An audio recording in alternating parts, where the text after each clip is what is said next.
Terima kasih masih di Sapa Indonesia Pagi bersama saya Maria Sarong. Saudara, penganiayaan dokter koas di Palembang berbuntut panjang. KPK selidiki laporan harta kekayaan pejabat negara LHKPN milik Deddy Mandarsyah. Ayah sesama dokter koas yang terlibat penganiayaan karena tak terima jadwal jaga dokter koas. Terkait kasus pidananya, polisi sudah menetapkan sang penganiaya sebagai tersangka dan akan memeriksa majikan pelaku yang merupakan orang tua dari rekan korban sesama dokter koas. Saya menyesal, Pak, telah melakukan penganiayaan terhadap korban, Pak. Dan saya juga meminta maaf kepada korban Lupi dan keluarganya. Penyesalan dan minta maaf itu kata-kata yang keluar dari mulut DT, pelaku penganiayaan dokter koas di Palembang, Sumatera Selatan. Kepada polisi, pelaku mengaku kesal pada korban saat berbicara dengan majikan pelaku. Tersangka merupakan sopir dari orang tua koas junior yang diduga keberatan dengan jadwal piket libur Natal dan Tahun Baru yang disusun oleh korban. Mengapa pelaku melakukan penganiayaan? Ini motifnya adalah karena pelaku kesal melihat korban seperti tidak respon terhadap ibu teman korban yang bernama, saya inisial, Ibu SM. Ya, ini ibu dari teman korban yang bernama LD. Sehingga pelaku emosi dan langsung melakukan penganiayaan. Sebelumnya, KPK sedang melakukan analisis awal terhadap laporan kekayaan Kepala Badan Pelaksanaan Jalan Nasional Kalimantan Barat, Deddy Mandarsyah.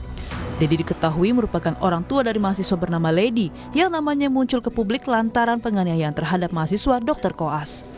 Kami kutip dari laman detik.com, juru bicara KPK Tessa Mahardika mengatakan, saat ini sedang dilakukan analisis awal terlebih dahulu oleh Direktorat LHKPN KPK. Dari hasil analisis tersebut akan diputuskan apakah akan dilanjutkan dengan proses pemeriksaan atau tidak. Laporan harta kekayaan majikan pelaku yakni dengan nama Deddy Mandarsyah dapat dilihat di laman LHKPN KPK. Dalam laman LHKPN, Deddy Mandarsyah terakhir melaporkan kekayaannya pada 31 Desember 2023 dengan total kekayaan 9,4 miliar rupiah. Pihak Universitas Sriwijaya mengecam penganiayaan yang dialami salah satu dokter koasnya. Pihak universitas membentuk tim investigasi untuk mengumpulkan informasi dan mengidentifikasi masalah. Sebagai bentuk komitmen kami dalam memastikan keamanan dan kenyamanan seluruh warga kampus, kami telah membentuk tim investigasi internal yang saat ini sedang bekerja untuk mengumpulkan data-data secara kronologi yang semestinya ada. Pelaku kini telah ditetapkan sebagai tersangka dan menjalani proses hukumnya di Unit 5 Subdit 3 Jatanras Ditreskrimum Polda Sumatera Selatan. Pelaku terancam hukuman 5 tahun penjara. Tim Liputan Kompas TV. Untuk mengetahui informasi terkini, kita tanyakan langsung ke jurnalis Kompas TV Dian Silitonga di Gedung KPK Jakarta. Dian, selamat pagi.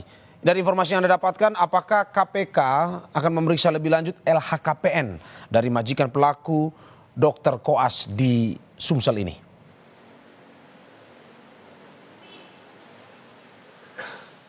Ya, Mario, tentu KPK merespons dan juga menindaklanjuti dorongan publik untuk mengusut LHKPN terhadap Kepala Balai Pelaksanaan Jalan Nasional Pekerjaan Umum Kalimantan Barat, Deddy Mandarsyah, yang juga merupakan ayah dari mahasiswi kedokteran Universitas Sriwijaya, Lady Pramesti, yang kemudian terlibat kasus penganiayaan dan kemudian viral.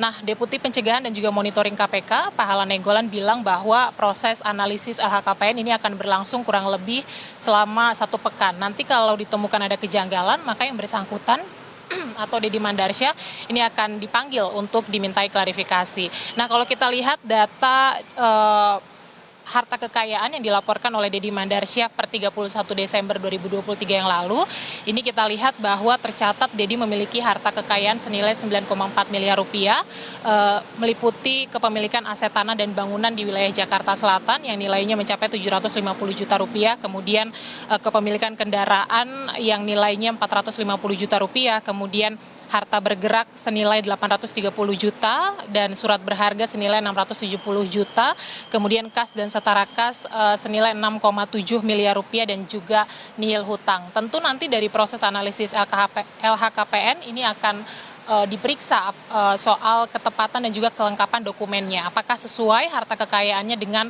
profil pendapatannya atau tidak. Nah, kita ketahui bersama bahwa ini bukan kali pertama KPK mengusut LHKPN penyelenggara negara imbas kasus viral yang melibatkan keluarganya.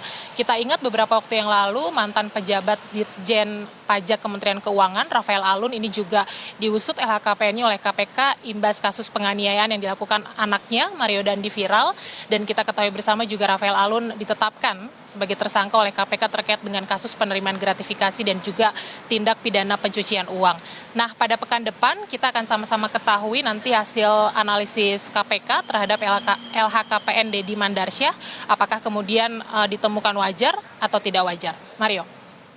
Ya Dian, dari informasi Anda, apakah mungkin saja ada rencana untuk pemanggilan karena mungkin untuk memperjelas terkait dengan kasus ini?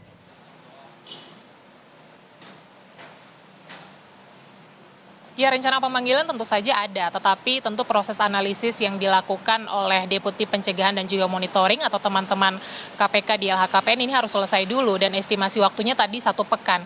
Itu pun kalau nanti ditemukan ada kejanggalan dari LHKPN yang dilaporkan, maka akan dipanggil. Tapi kalau nanti KPK dalam proses analisisnya menyatakan bahwa tidak ada yang janggal, bahwa semua yang dilaporkan ini sesuai dengan profil pendapatannya, kemudian juga data-data dokumen yang dilampirkan juga lengkap, maka tidak ada alasan untuk melakukan pemanggilan. Karena kita tunggu, kita biarkan dulu teman-teman KPK bekerja, baru nanti kita akan saksikan bersama apakah nanti Deddy Mandarsyah ini akan dipanggil untuk dimintai klarifikasi atau tidak terkait dengan LHKPN. Tapi yang memang menarik dari kasus ini, Mario, kita tahu bahwa ada fenomena bahwa publik kadang mendorong supaya aparat penegak hukum ini kemudian mengusut LHKPN penyelenggara negara yang keluarganya viral melakukan kasus penganiayaan dan lain sebagainya.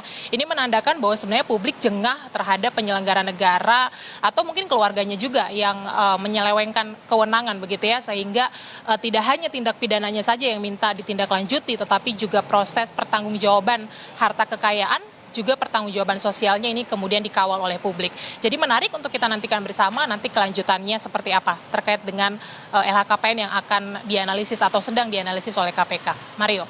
Ya, menarik untuk kita tunggu bersama informasinya. Terima kasih Dian Silitonga atas laporannya. Selamat